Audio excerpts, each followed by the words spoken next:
راح فين يا صاحبي كده؟ تعال تعال. راح فين؟ راح فين؟ راح الشغل.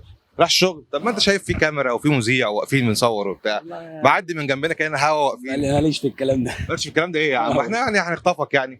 واقفين بنصور مع ناس في الشارع. احنا عايزين حاجه لمحمد رمضان نمبر 1. عايزين حاجه نمبر 1. ماشي يلا بينا. ثواني. يلا بينا نمبر 1. ماشي. يلا بينا. أفلا يتدبرون القرآن ولو كان من عند غير الله لوجدوا فيه اختلافا كثيرا. انت ازاي؟ بجد والله انت ازاي يا جدع؟ انت في ايه؟ انت ازاي يا مصطفى؟ انت معجزه يا باشا على وش الارض. ربنا يخليك. بتقلد مين يا مصطفى اصوات؟ والله في محمد الشيخ محمد عبد العزيز حسان، كرم القراء الكبار العظماء برضه. هو مش مشهور قوي بس الصوت حلو يعني، بجيبه الحمد لله بجيبه بالمقاس. طب وريني. انا مش عارفه بس يعني اعرفه على ايدك. وتولى عنهم وقال يا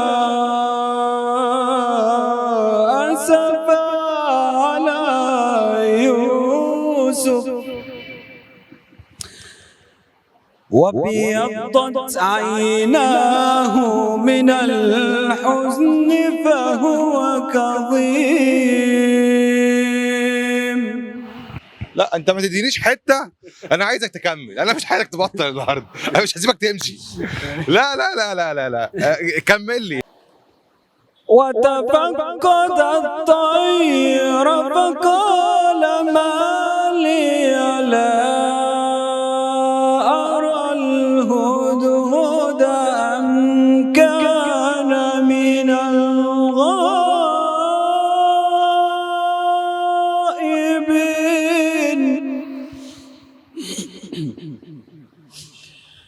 وتفقد الطير وتفقد الطير فقال ما لي لا أرى الهدهد أم كان من الغائبين.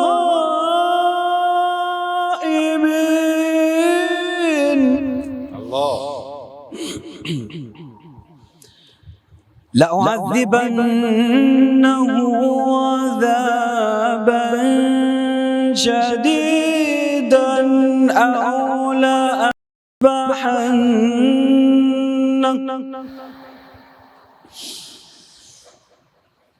لأذبحنه أو ليأتيني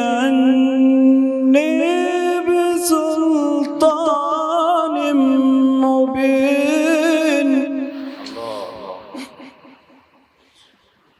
فمكث غير بعيد